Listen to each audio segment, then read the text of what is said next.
उत्तरवादी पाठ पढ़ने में मिस्टर कृष्ण शंकर हमारी अगुवाई करेंगे। पुराने नियम से पढ़ने के लिए निकाल लेंगे नीति वचन 16 1 से 19 पद तक। इसे पढ़ने में मिस स्नेहा जोन्स हमारी अगुवाई करेंगी और नए नियम से जो 2 पत्री ली गई है। पहला पत्रस 5 1 से 11वें पद तक। इसको पढ़ने के लिए मिस डबोरा मैथ्यू हमारी अगुवाई करेंगी और दूसरा हिस्सा याकूब 3:13 से 18। इसे पढ़ने के लिए मास्टर अभिनय मसीह हमारी अगुवाई करेंगे। पहले उत्तरवादी पाठ भजन संहिता 119 1 से 16।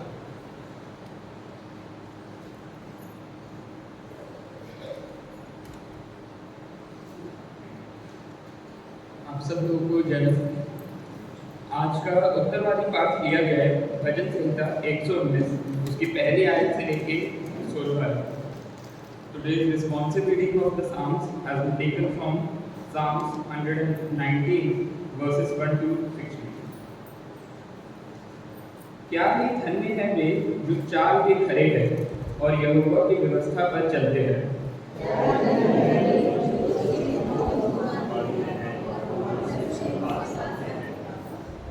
फिर वे कुटिलता का काम नहीं करते, वे उसके मार्गों में चलते हैं।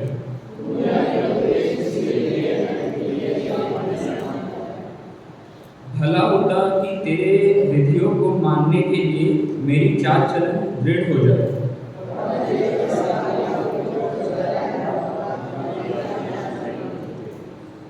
जब मैं तेरे धर्ममय नियमों को सीखूंगा तब तेरा धन्यवाद सीधे मन से करूंगा।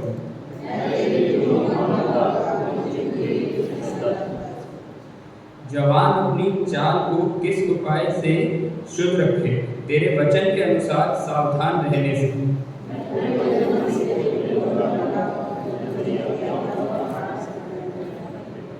मैंने तेरे वचन को अपने हृदय में रख छोड़ा है कि तेरे विरुद्ध पाप ना करूं।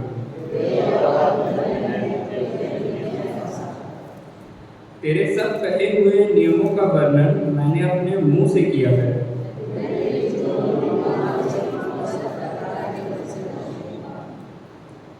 मैं तेरे उपदेशों पर ध्यान करूंगा और तेरे मार्गों की ओर दृष्टि रखूंगा। आखिरी वचन में मंडली साहब ने बोले, मैं तेरे विधियों से सीख पाऊंगा और तेरे वचन को ना भूलूंगा। ये परमेश्वर का वचन है। परमेश्वर का वचन पढ़े और समझ जाने पर सबको आशीष हो।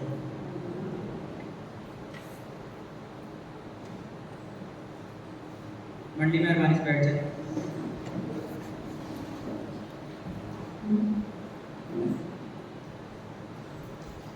पुराने नियम से जो पाठ लिया है नीति वचन 16 1 से 19 में स्नेहा जोन्स हमारी अगुवाई करेंगे और नए नियम से जो 2 पाठ लिए गए हैं, नए नियम के पत्र से जो 2 लिए गए हैं।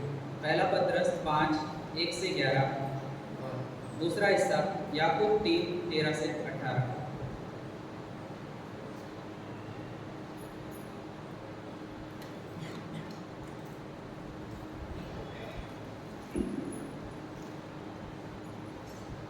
पुराने नियम से हम निकाल लें नीति वचन उसका 16वां अध्याय पद 1 से 16। मन की युक्ति मनुष्य के वश में रहती है, परंतु मुंह से कहना यहोवा की ओर से होता है।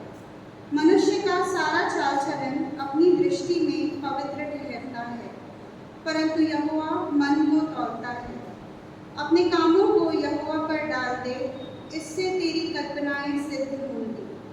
यहोवा ने सब वस्तुएं विशेष उद्देश्य के लिए बनाई हैं, वरन दुष्ट को भी विपत्ति भोगने के लिए बनाया गया है। सब मन के घमंडियों से यहोवा घृणा करता है। मैं दृढ़ता से कहता हूँ, ऐसे लोग निर्दोष ना ठहरेंगे। अधर्म का प्रायश्चित कृपा और सच्चाई से होता है और यहोवा का भय मानने के द्वारा मनुष्य बुराई करने से बच जाते हैं। जब किसी का चाल चलन यहोवा को भावता है, तब वह उसके शत्रुओं का भी उससे से मेल कराता है। अन्याय के बड़े लाभ से न्याय से थोड़ा ही प्राप्त करना उत्तम है। मनुष्य मन में अपने मार्ग पर विचार करता है, परंतु यहोवा ही उसके पैरों को स्थिर करता है। राजा के मुंह से दैवी वाणी निकलती है, न्याय करने में उससे चूक नहीं होती। सच्चा तराजू और पलड़े यहोवा की ओर से होते हैं। थैली में जितने भटखरे हैं सब उसी से बनवाए हुए हैं।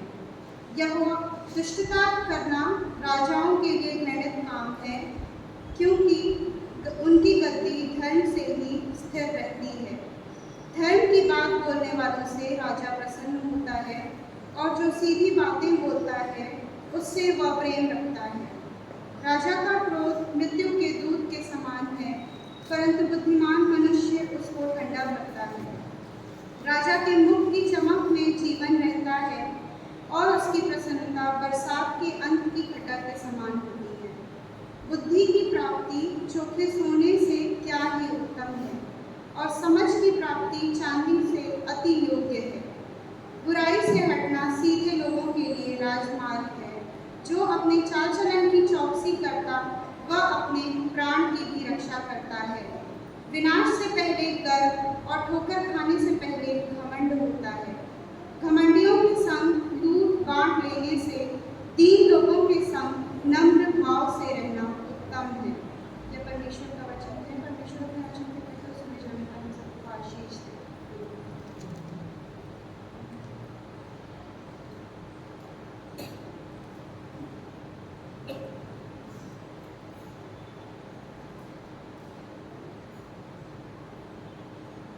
पत्रियों में से पाठ पढ़ने के लिए हम निकालेंगे पहला पत्रस उसका 5वां अध्याय उसके पहले पद से 11वें पद तक। First Peter chapter 5 versus 1 to 11। तुम में जो प्राचीन है मैं उनके समान प्राचीन और मसीह के दुखों का गवाह और प्रकट होने वाली महिमा में सहभागी होकर उन्हें यह समझाता हूँ कि परमेश्वर के उस झुंड की जो तुम्हारे बीच में है रखवाली करो, और यह दबाव से नहीं परंतु परमेश्वर की इच्छा के अनुसार आनंद से, और निज कमाई के लिए नहीं पर मन लगाकर। जो लोग तुम्हें सौंपे गए हैं उन पर अधिकार न जताओ, वरन झुंड के लिए आदर्श बनो। जब प्रधान रखवाला प्रकट होगा तो तुम्हें महिमा का मुकुट दिया जाएगा जो मुरझाने का नहीं। इसी प्रकार हे नबियों को तुम भी प्राचीनों के अधीन रहो, वरन तुम सबके सब एक दूसरे की सेवा के लिए दीनता से कमर बांधे रहो, क्योंकि परमेश्वर अभिमानियों का विरोध करता है परंतु दीनों पर अनुग्रह करता है। इसलिए परमेश्वर के बलवंत हाथ के नीचे दीनता से रहो, जिससे वह तुम्हें उचित समय पर बढ़ाए। अपनी सारी चिंता उसी पर डाल दो, क्योंकि उसको तुम्हारा ध्यान है। सचेत हो और जागते रहो, क्योंकि तुम्हारा विरोधी शैतान गरजने वाले सिंह के समान इस खोज में रहता है कि किसको फाड़ पाए। विश्वास में दृढ़ होकर और यह जानकर उसका सामना करो कि तुम्हारे भाई जो संसार में है ऐसे ही दुख सह रहे हैं।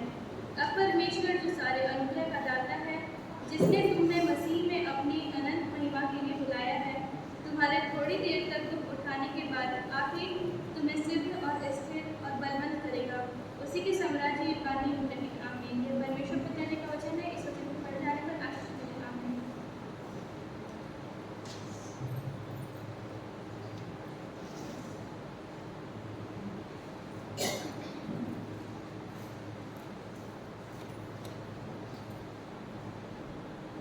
आइए हम निकाल लें नए नियम से याकूब की पत्री, उसका 3रा अध्याय 13वें पद से 18 पद तक। याकूब 3:13 से 18। तुम्हें ज्ञानवान और समझदार कौन है? जो ऐसा है वे अपने कामों को अच्छे चाल चलन से उस नम्रता सहित प्रकट करके जो ज्ञान से उत्पन्न होती है। पर यदि तुम अपने अपने मन में कटु भाव और विरोध रखते हो तो सत्य के विरोध में घमंड ना करना और ना तो झूठ बोलना। यह ज्ञान वह नहीं जो ऊपर से उतरता है, वरन सांसारिक और शारीरिक और शैतानी है। इसलिए कि जहाँ घाव और विरोध होता है वहाँ बखेड़ा और हर प्रकार का दुष्कर्म भी होता है। पर जो ज्ञान ऊपर से आता है वो पहले तो पवित्र होता है, फिर मिलनसार, कोमल और मधुभाव और दया और अच्छे फलों से लदा हुआ और पक्षपात और कपट रहित है, और मिलाप करने वाले के लिए धार्मिकता का फल मेल मिलाप के साथ बोया जाता है। परमेश्वर के इस वचन को पढ़े बच्चों को आशीष दे। आमीन।